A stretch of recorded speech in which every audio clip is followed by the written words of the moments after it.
conocía y te consagré. Buenos días, familia de la Casa Cristiana Piedras Vivas. Les saluda Carlos Alberto González Mendoza para reflexionar sobre el capítulo 14 de la primera carta de Pablo a los Corintios.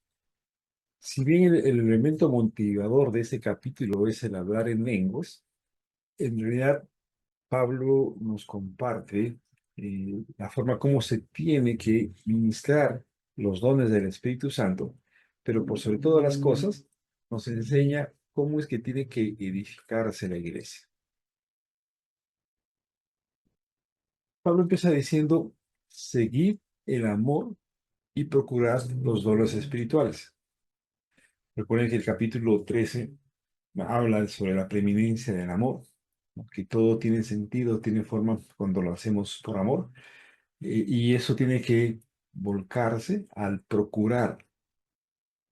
Está usando el verbo procurar, así que tenemos que buscar con bastante interés conocer y ministrar los dones espirituales. Pero, dice en el primer versículo, sobre todo que profeticéis. Repito entonces, sigamos el amor, procuremos dones espirituales, pero por sobre todo que profeticemos.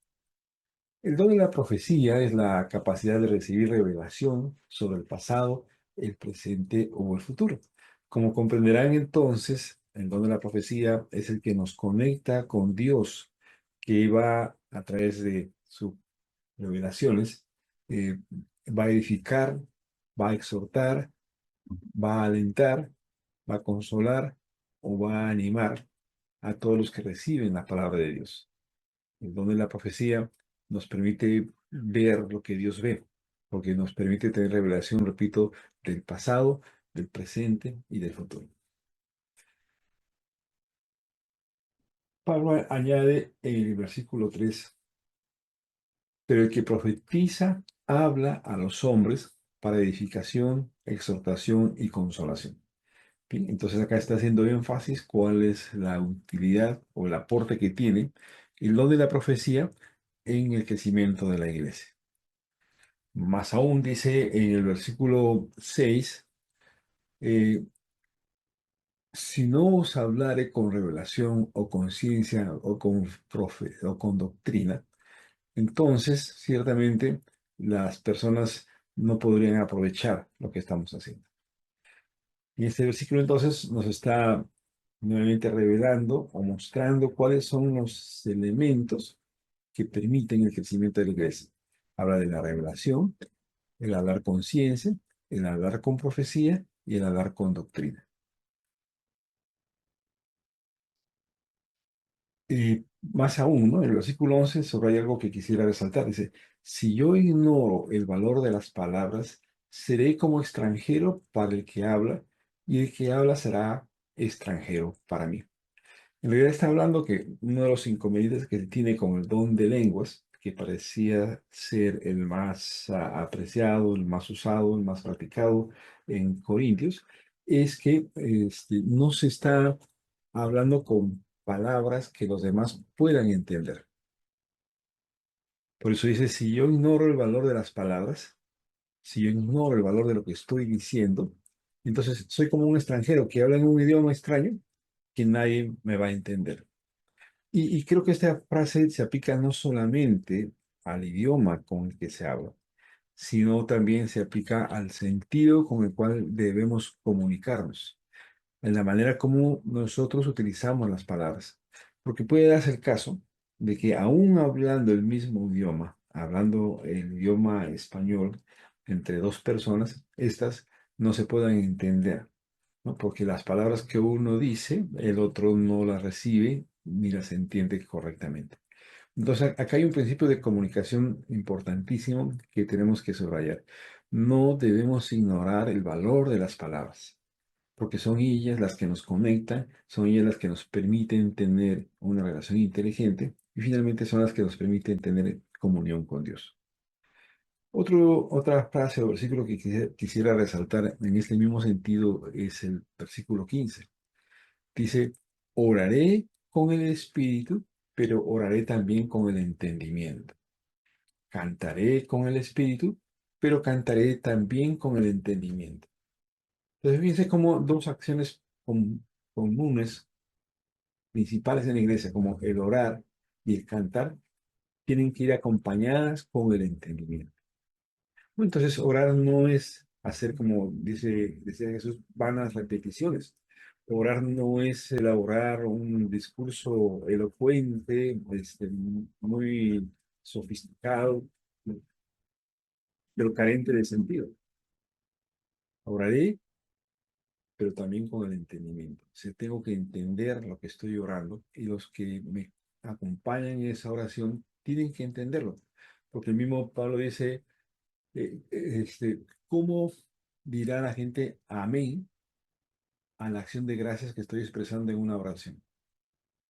¿Cómo me puede acompañar la gente en un tiempo de oración si lo que yo estoy diciendo, repito, aún diciéndolo en el mismo idioma de la gente, lo que estoy diciendo no tiene un sentido claro? Igualmente, cuando hablamos de las canciones, hay grandes discusiones sobre canciones y la forma como se debe cantar o qué es lo que se debe cantar. Pero tenemos que hacerlo con entendimiento, porque las palabras que transmiten las canciones, independientemente del ritmo de estas, son las que deben tener un sentido. Tienen que darnos una comprensión de lo que estamos cantando, de lo que estamos diciendo. En el versículo 20 dice, hermanos, no seáis niños en el modo de pensar, sino sed niños en la malicia, pero maduros en el modo de pensar. No seáis niños. A veces las cosas las amamos de manera emocional y mucho se mezcla los dones espirituales con lo emocional, ya sea porque tenemos la expectativa de tener un don y administrarlo, o ya sea por tener el temor o la duda de cómo recibir ese don y cómo utilizarlo. Pero vuelve Pablo a centrarse en el tema de la profecía. En el versículo 24 dice, pero si todos profetizan y entra algún incrédulo o indocto, por todos es convencido, por todos es juzgado. Lo oculto de su corazón se hace manifiesto y así, postrándose sobre el rostro, adorará a Dios, declarando que verdaderamente Dios está entre vosotros. Subrayo lo dicho en el versículo 25. Lo oculto de su corazón será manifiesto, ¿no? El corazón tiene la virtud de proteger nuestra forma de pensar, nuestra forma de hacer las cosas. Y eso da lugar a que uno siempre piense que está pensando lo correcto y que está haciendo lo correcto. Y por más que todo el mundo trate de decirnos que estamos equivocados, no lo aceptamos. Solamente una acción espiritual de parte de Dios o del Espíritu Santo a través de la profecía hace que lo oculto del corazón se manifieste. Es decir, lo equivocado que estaba yo se haga evidente y así entonces me pueda llevar a mí a postrar mi rostro en un verdadero arrepentimiento, en una verdadera búsqueda de Dios para adorarlo y para declarar que verdaderamente Dios está entre nosotros. Entonces, fíjense la importancia que tiene la profecía.